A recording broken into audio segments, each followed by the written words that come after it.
Bienvenidos a LNR Sports, bienvenidos. Es tiempo de hablar de fútbol y es tiempo de hablar de la Copa Sudamericana y lo que nos dejó el día de ayer esta jornada de ecuatorianos, donde tanto Macará como Cuenca estaban jugando en Argentina.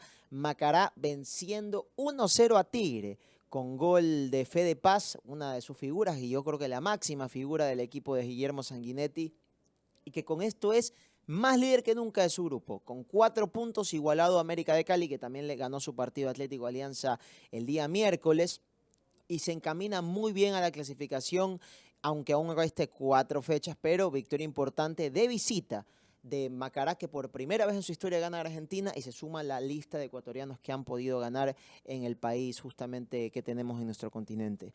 Y del otro lado está el Cuenquita, que el Cuenquita perdió 2-0 ante San Lorenzo, un San Lorenzo que lo dominó casi todo el partido con diferentes matices que ya los vamos a conversar en este programa, ¿no? Quiero hablar de eso y también de Ecuador sub-17, que ya estamos clasificados al Mundial, no era algo muy complejo, pero se aplaudía haber quedado primeros de grupo. Y en semifinales ayer perdimos 3-1 ante Argentina, las dos caras de la moneda, yendo al Mundial, para mí con un deficiente trabajo desde la parte técnica, nuevamente, como ya viene siendo costumbre en este proceso federativo desde que está Egas al mando. Y Ecuador perdió 3-1 ante Argentina y con esto no va a poder disputar la final, que es ante Colombia, de este sudamericano sub-17, sí estaremos en el Mundial que va a estar ya en los últimos meses del año. Así que bien, quiero comenzar hablando de Macará, porque fue el bombazo de ayer. A las 5 de la tarde jugaba el equipo de Sanguinetti y le ganó a Tigre. Un Tigre que es verdad que no venía bien, que lleva un proceso con Dabove que ha venido de más a menos. Dabove, un entrenador que lo conocemos, que generalmente es un tipo que le gusta atacar. Ayer puso este doble 5 que se viene consolidando ya hace muchos meses con Bruno Leyes, el ex Godoy Cruz, junto a él Jalil Elías, un ex San Lorenzo que pisó selección de Malasia, incluso en su momento. Y prácticamente el dominio de Tigre fue desde el minuto 5 en adelante del primer tiempo, donde creo que no encontró mayor circuito por fuera, porque por dentro sí recibió bastantes veces el Piti Martínez. Como ven, estoy nombrando mucho jugador conocido del medio argentino, pero venido a la baja. Aún así, el Piti Martínez recibió bastante en los costados de Casares, remató un par de veces. Lo cierto es que sin mucha claridad, eran ataques apurados, los de fuera no estuvieron inspirados. Santi López no combinó casi nada con Vanegas, que tenía ganas de ir adelante. Del otro lado lo mismo con Garay y también Saraley, el canterano de Boca, que prácticamente ni existió en el partido. Y Tigre tuvo un dominio sin peligrosidad de arco el primer tiempo, esa es la gran realidad. Y ya para los segundos 45 minutos viene para mí la mejor versión de Macará, que bueno, el primer tiempo había dejado cosas interesantes. Para mí fue un buen partido de Giancarlo Estacio, del mismo Matías Miranda, que venía siendo muy criticado, porque es verdad que no fueron parte de un dominio prolongado, pero las veces que aparecieron, sea por dentro Miranda, por fuera con Estacio, fueron fuertes en su zona, estuvieron con mucha presencia. Miranda termina robándole una pelota a Jalil Elías para ponerle la asistencia a Paz, una asistencia que valió un gol, valga la redundancia.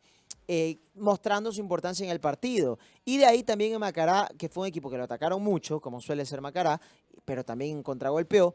Pues gran partido de esa dupla de la saga central Echevarne y Marrufo, que para mí cada día se consolida más, corrigiendo por todos lados, los dos muy atento a cada anticipo, muy atento a cada cobertura.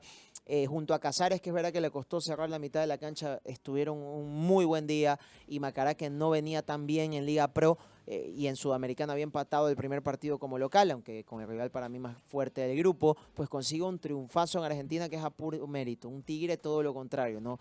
Que había iniciado bien, no encontró profundidad, vino la expulsión de Piti Martínez, que le pegó un manotazo a la cara a un jugador de Macará, así como Sornosa el otro día ante Rosario Central, pues eso equivale a expulsión, y de ahí que terminó desdibujado totalmente Tigre, que en la fecha 1 había empatado 1-1 en su visita a Alianza Atlético, y con esto queda complicado en el grupo, porque los 3 puntos que perdió ayer ante Macará va a tener que irlos a buscar otro lado, y aún tiene que enfrentar 2 veces a América de Cali, que es durísimo, tiene que visitar en la altura a Macará. Entonces, de verdad que buena victoria para el equipo ambateño, que es su primera en la historia de Sudamericana como visitante en Argentina.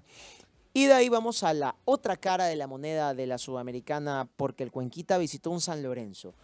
Un equipo de Boedo que venía de una pretemporada complicada, donde prácticamente ni la hubo. San Lorenzo ya sabemos que es un club que viene años siendo una instabilidad institucional grandísima, con renuncias de por medio, con salidas de por medio del directorio, con denuncias de por medio de parte de desfalcos y toda esta cuestión. San Lorenzo es un equipo que hoy no tiene la plata de otrora, incluso en la misma época donde ganó una Libertadores, no tiene ni de cerca, por eso el mismo plantel. Aún así, San Lorenzo, dentro de todo esto, me encantó la elección de entrenador que tuvo para esta temporada. Venían de un proceso muy defensivo, en los últimos entrenadores que medio resaltaron el club, Pipa Romagnoli, Rubén Darío Insúa, entre otros algún interino que estuvo, pues ahora se fueron al otro lado de la moneda. Gustavo Álvarez, que fue el director técnico de la U de Chile hasta el año pasado, llegó a una semifinal de Copa Sudamericana, donde termina siendo eliminado por Lanús, pero para mí una llave donde la dominó de principio a fin. Y pues ya les estoy dando un poco de características de lo que es Gustavo Álvarez como entrenador y lo que aún no logra insertar del todo en este San Lorenzo, pero ya se vieron muchas cosas. Un entrenador ofensivo que le gustan las salidas orientadas por abajo, mucho manejo central, profundidad después para poder conseguir estas ventajas internas. Es decir, ocupar la máxima amplitud del campo con los dos carrileros, porque este equipo juega 3-4-2-1, cambiado el segundo tiempo a 3-4-1-2. Me parece que San Lorenzo hizo un partido superior al Cuenca, que ya voy a hablar de ellos. La línea de tres estuvo impecable en anticipos, Herrera, Montenegro, sobre todo Johan Romaña como líbero. La mitad de la cancha me gustó más en el segundo tiempo cuando entró Gulli, el número 10 de San Lorenzo de las formativas. Y sobre todo para mí lo que termina decantando esta balanza hacia el lado de local, porque había quedado 0-0 el primer tiempo, fue el ingreso de Reali, que para mí cambió la dinámica del equipo por izquierda.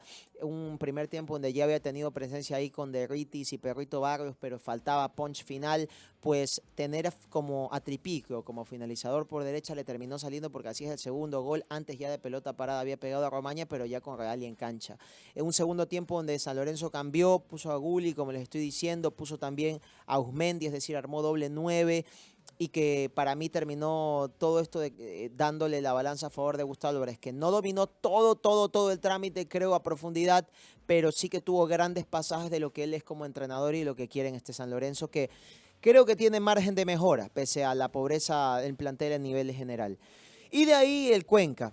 El Cuenca, que ya para mí había ganado un partido muy engañoso ante Santos, un partido donde terminó ganándolo con un gol olímpico de Manchinelli, pero lo pelotearon, le manejaron la pelota de lo lindo todo el trámite. Y acá fue lo mismo, Célico de verdad con mucho pelotazo, saltándose al mediocampo. Para mí nombres como titulares que no han hecho méritos para seguir, entre ellos Leguizamón, Melvin Díaz, Macari, jugadores que no vienen bien. Y el Cuenca que lo atacaron todo el partido, sufrió la espalda Arboleda, terminó fallando Ferrero, que venía siendo lo alto de la temporada, el arquero del Cuenca en el 1-0, y terminó siendo un equipo asediado el Cuenca, que le comenzaron a entrar por los dos laterales. Los cambios de Célico vinieron cuando el equipo ya perdía el partido, que entraron al fin los que debían jugar, para mí que era Rivero, Tuquito Ordóñez, el mismo Brian García, entraron en un contexto mucho más negativo donde el Cuenca los pierde 2-0, mereciéndolo, y terminó tirando la pelota a cualquier lado a ver si podía descontar hasta el final, ya con más cambios encima. Manchinelli, que jugó como extremo por izquierda, no sé por qué terminó como lateral derecho. Un equipo roto ya estructuralmente que dejó Célico, como se ve generalmente en sus peores días, sea el equipo donde esté. Le pasó en el Cuenca, le pasó en Emelec y le pasó en Católica. Estos cambios suicidas justamente del entrenador argentino. Así que bien, el Cuenca con esto sigue igual bien en su grupo.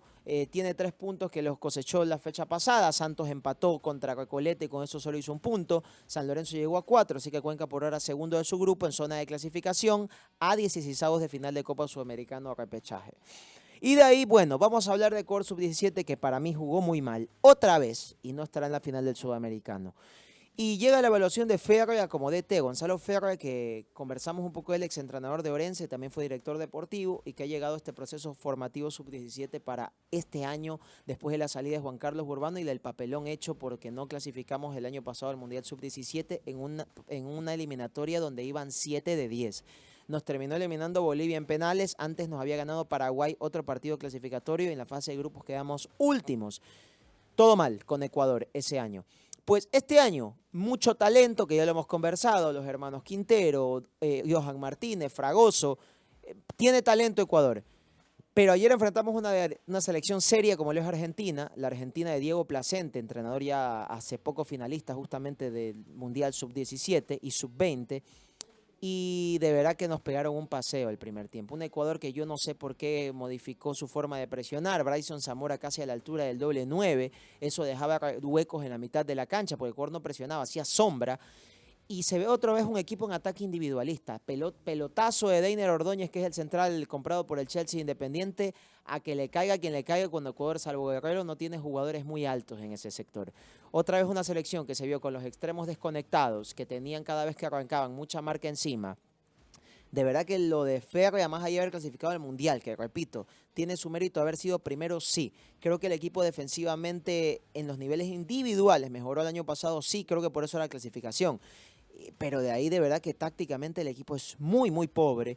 Y yo creo que, insisto, pese a tener esta clasificación al Mundial, yo sí evaluaría a la federación hacer cambios en respecto a lo que viene, porque si Argentina, pese a que le metimos un gol momentáneo de penal que significaba el empate, yo creo que en el Mundial vamos a encontrar selecciones igual de fuertes o más, y eso preocupa de cara a futuro porque, repito, creo que tenemos una selección muy talentosa como para pensar en algo más que solo estar en un Mundial. Así que bien, hoy comienza también la fecha 9 de Liga Pro con el partido entre Leones y Aucas a las 5, 7 y media Emelec City, que Emelec se confirmó, por cierto, la salida casi oficial de Miller Bolaños por problemas con la dirigencia disciplinaria. Se habla, lo cierto es que Emelec no va a contar ya más con Miller ni hoy ni lo que resta de la temporada porque va a haber una rescisión de mutuo acuerdo. Lo que sí es que si Emelec hoy no gana va a estar durísimo, durísimo el panorama para lo que viene. Esos son los partidos de hoy. Mañana van a jugarse también tres partidos. Muchurruna Técnico a las 2 de la tarde, 4 y media Católica Libertad, 7 de la noche Orense Delfín. Y domingo cerramos con Manta Cuenca a la 1 de la tarde, 3 y media el partido de la fecha, Independiente Liga. Y a las 6 y 10 de la tarde juega Macará Barcelona. Así que bien, esto fue todo por hoy. Saben que nos pueden seguir aquí en nuestro canal de la Nueva República de YouTube, donde subimos videos de lunes a viernes a las 3 de la tarde. Estamos en nuestras redes sociales como LNR Sports EC, en nuestra cuenta de Instagram, en nuestro Twitter también estamos como LNR Sports. Soy Mauricio Bermúdez, me pueden seguir en mi cuenta de Twitter como Mauricio Bermúdez 20. Fue un placer estar con ustedes y será hasta el día lunes.